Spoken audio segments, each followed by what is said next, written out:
Berakhlak merupakan internalisasi nilai-nilai dasar ASN supaya dalam menjalankan tugas jabatan dapat profesional sebagai pelayan masyarakat. Sebagai Gubernur Jawa Timur, Kofifa Indar Parawansa menunjukkan kepemimpinan berorientasi pelayanan dengan respon cepat menghadapi pandemi melalui pembentukan satgas, posko darurat, dan penyaluran bantuan yang efektif sehingga berhasil menurunkan kasus aktif dan meningkatkan kesembuhan. Kofifa menunjukkan kepemimpinan yang akuntabel dengan meraih anugerah meritokrasi dari Komisi ASN, Sakit Award dari Kementerian Pan-RB, dan opini wajar tanpa pengecualian 3 tahun berturut-turut dari Badan Pemeriksa Keuangan. Prestasi ini menegaskan komitmennya dengan mengedepankan nilai akuntabilitas pada pemerintahan yang bersih, profesional, dan transparan. Program Jatim Bejo atau Jawa Timur Berdaya dan Sejahtera yang digagas Kofifa sejak 2021 berhasil menurunkan kemiskinan ekstrim menjadi 1,22% pada 2023 melalui pelayanan publik yang inovatif, terintegrasi, dan berbasis data di bawah kepemimpinan yang kompeten. Program pelatihan wirausaha, kredit ultramikro, dan rumah kurasi produk UMKM memberi akses bagi perempuan dan penyandang disabilitas untuk berpartisipasi aktif dalam ekonomi, meningkatkan ekspor UMKM Jawa Timur sebesar 15% dan menjangkau lebih dari 120.000 penerima manfaat, serta memperkuat prinsip harmonis yaitu saling mendukung dan memberikan ruang bagi setiap individu untuk berkembang. Loyalitasnya tercermin dari pengabdian konsisten lintas rezim sebagai menteri, gubernur, dan pemimpin muslimat NU selama lebih dari 2 dekade, yang menunjukkan dedikasi pada kepentingan rakyat, nilai keislaman, keindonesiaan, dan pemberdayaan perempuan. Sejak 2021, Kofifa memimpin transformasi digital di Jawa Timur melalui e-lorong, Span Lapor, serta digitalisasi pelaporan keuangan OPD dan pajak daerah, mencerminkan nilai adaptif dalam merespon era digital. Indeks Pembangunan Manusia atau IPM Jawa Timur yang konsisten selama kepemimpinan Kofifa Indar Parawansa membuktikan efektivitas program strategis kolaboratif antara pemerintah, sektor swasta, masyarakat, serta lembaga pendidikan dan kesehatan.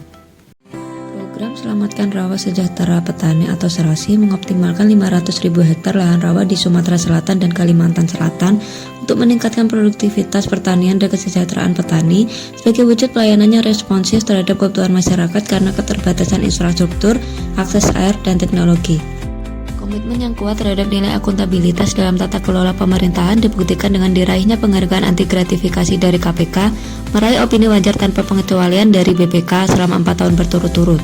Ini menunjukkan bahwa setiap rupiah yang dikeluarkan oleh kementerian digunakan secara bertanggung jawab dan dapat dipertanggungjawabkan kepada publik. Pada 2017, di bawah kepemimpinan Amran Sulaiman, Indonesia mencapai swasembada beras, jagung, dan bawang merah melalui strategi peningkatan infrastruktur, benih unggul, dan teknologi yang dimana mencerminkan kompetensi dalam memperkuat ketahanan pangan.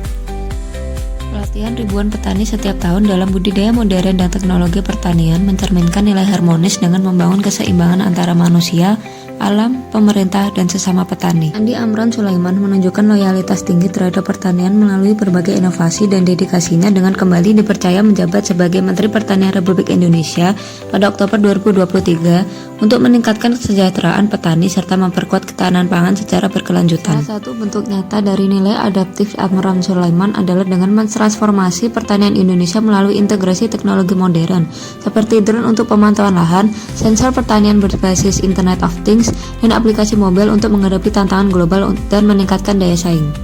Kementerian Pertanian di bawah Amran Sulaiman mendorong kolaborasi lintas sektor dengan perguruan tinggi, perusahaan agritech, BUMN, dan kementerian lain untuk mempercepat inovasi, distribusi sarana pertanian, dan pembangunan infrastruktur demi kesejahteraan petani. Menteri Keuangan Sri Mulyani menyampaikan bahwa anggaran pemulihan ekonomi dalam APBN 2022 disederhanakan menjadi 3 fokus, yaitu kesehatan, perlindungan masyarakat, dan penguatan ekonomi.